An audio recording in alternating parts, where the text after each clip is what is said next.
Tatlo ang bilang ng mga kumpirmadong nasawi sa lalawigan ng Kalinga bunsod ng pananalasan ng Super Typhoon Uwan, habang dalawa pa ang patuloy na pinaghahanap at pinangangambahang patay na.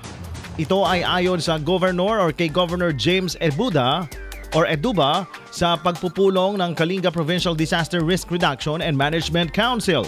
Dalawa sa mga nasawi ay kabilang sa grupo ng mga residenteng natabunan ng landslide sa Barangay Western Uma, Lubuagan noong November 10, 2025, kung saan tinangka umano nilang kunin ang kanilang mga gamit sa loob ng bahay nang biglang gumuho ang lupa mula sa itaas dahilan upang matabunan ang kabahayan at ang mga tao sa loob nito. Dalawang bangkay ang na-recover habang patuloy pang pinaghahanap ang dalawa.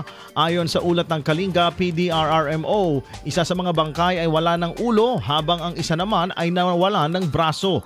Kinilala ang mga nasawi bilang sina Eric Magwin at Aki Magwin. Samantalang ang dalawang nawawala pa ay sina Kagawad Redento Tinio at Ricardo Magwin. Samantalang ikatlong kumpirmadong biktima ay kinilalang si Lamau Baot, isang 74 na taong gulang na babae mula sa Buskalan, Tinglayan, na nalunod habang kasagsagan ng bagyo, at lumalabas sa investigasyon na kasama umano nito ang kanyang anak nang hampasin sila ng malakas na hangin, dahilan upang siya ay matumba at mahulog sa sapa at tangayin ng rumaragasang tubig. Sa naturang pagpupulong kaninang umaga or kahapon ng umaga, ipinahayag ni Governor Eduba na magbibigay ng tulong pinansyal at iba pang ayuda ang Kalinga Provincial Local Government Unit sa mga naulilang pamilya. Inatasan din ng gobernador ang Engineering Office at Kalinga PDRRMO na agarang tumugon sa mga apektadong lugar, lalo na't ilan sa mga bayan tulad ng Tanudan,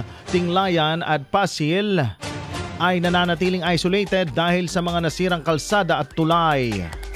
IFM News.